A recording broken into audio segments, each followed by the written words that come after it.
Hello, Seiiti Arata. Many people come here to Arata Academy searching for ways to better manage their time, to increase focus, achieve their goals, and expand upon other productivity related topics. But do you know which search is almost never done? It is the search for how to rest. Resting strategically is as important for your productivity, creativity, and even your health as mastering techniques or tools that allow you to produce more and better. Resting also means knowing when to stop, being satisfied with the work that you've already produced, and enjoying other aspects of life. This has always been a difficult question for anyone who likes to work and be productive, but it has become even more relevant now that we are 100% connected at all times. If you feel pressured to keep producing something all the time, running after another goal, overcoming your own limits, it is time for you to learn how to stop and rest strategically. You can learn how to feel satisfied when the time is right. The world has evolved for people to work less, but we're all working harder and harder. Allowing people to work less should be one of the main advantages of technology. For example, people used to collect all their dirty laundry and wash and hand rub them with harsh soap and hang them up and wait for them to dry. In my own life, I've lived in places where I had to wash clothes by hand. It was a very time-consuming process. Now today, all you need to do is just to throw the clothes in the washing machine, just add some soap powder and press a button. It all takes a couple of minutes, and that's it. Depending on the model, the machine not only washes, but it also dries your clothes, so you basically have to, fold them and store in the closet. With this simple example alone, technology has freed up many hours for us every month, and there are plenty of other examples as well. Until recently, I used to waste much of my time vacuuming the floor at home, but today a robot does it for me. Now, this frees up my time, right? Now, it depends on what I do with the time that is now available. If I add new commitments, I can feel myself getting busier and busier all over again. Advances in technology should be creating free time in our lives. But what do we do with that free time? We clog every minute with work or superficial distractions, such as pointlessly scrolling through social media feeds. That is not by chance that many people complain of tiredness. We simply don't take the time to rest anymore. Just try to remember the last time that you stopped to do absolutely nothing.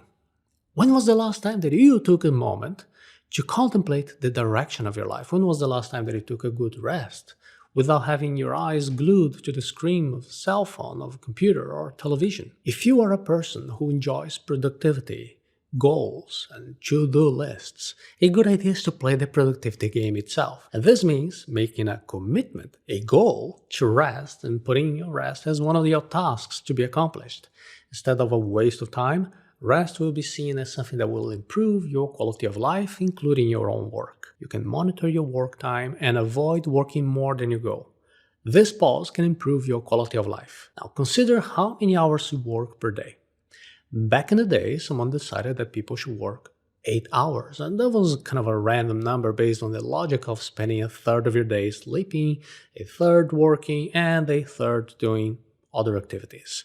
But it was created primarily with workers from an 18th century assembly line factory in mind. Now, today, more than 200 years later, with every advance in technology, what have we done? We have increased that number to 9, 10, 12 hours every minute that we can squeeze in for more and more distracted work. For example, imagine that you have decided on working a total of 8 hours per day from Monday to Friday. Okay, monitor this time and focus on accomplishing all your tasks within that period. And then rest. Rest deeply. Put yourself on the side. Go out with friends or family.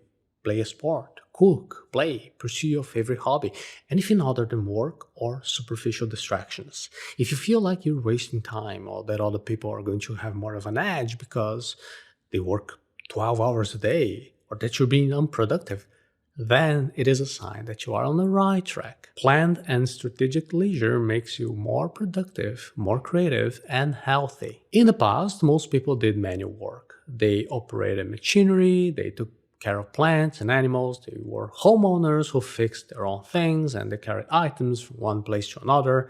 Of course, many people still do all of this, but with the help of technology, and these people need good physical rest. Nowadays, people work more and more with their brains only. Intellectual work needs planned and strategic downtime to give space for ideas to flourish. Domenico De Masi has books that show how important these rest periods are for everyone who works more with the mind than the body. This acknowledgement of the value in simply resting is very important nowadays, where business people live locked inside of companies with fewer ideas and more fear of the world outside of the company. Total commitment to a job was useful when the work was more mechanical.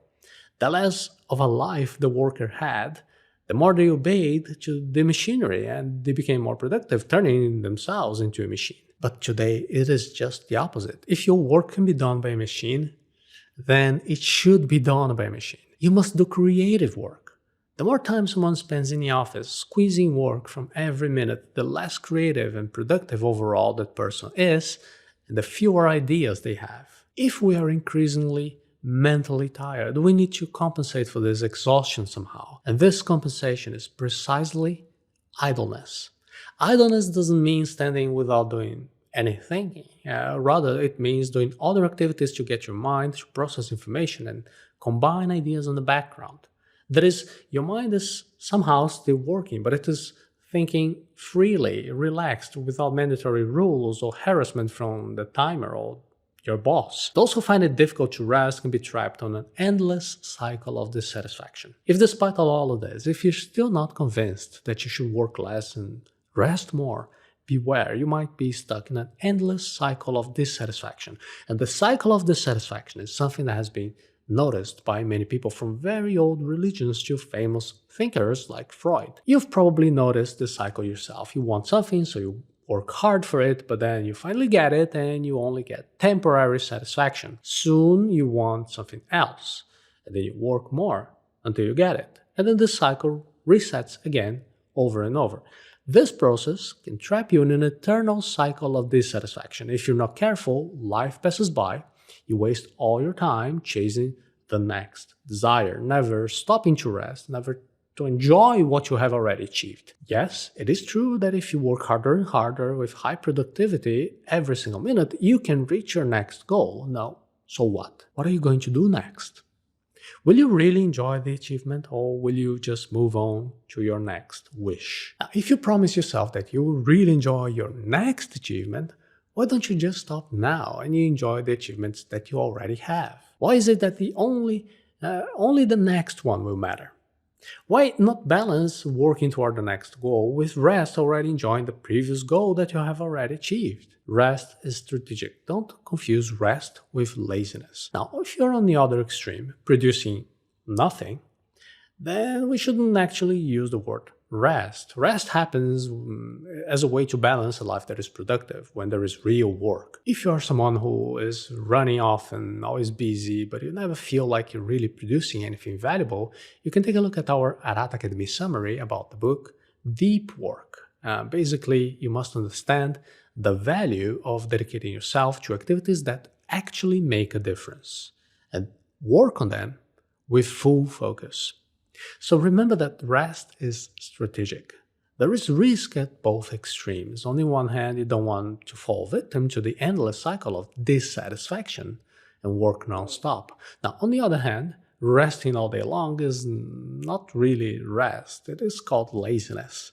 The balance lies in being able to do productive activities that you're proud of, while also having the amount of rest that is necessary for a good life. Rest is as important as work. One shouldn't live without the other. From now on, you can seek that balance and thus live a life that is both more productive and more relaxed. Technology has created plenty of free time for us, but instead of enjoying that free time, we stack more and more tasks into every minute. We always add more work, more goals, more productivity. We leave no time for quality rest. Resting strategically has this power to increase your quality of life, to bring about new ideas, to improve your performance. And for that, you need to learn to make a commitment to to rest after you work, after your goal has been met. This is a better way to manage your time. But there are others. That is why I recorded a special class from the Productivity Ninja course about time management. And you can see this class right now by visiting the link arata.se/time management.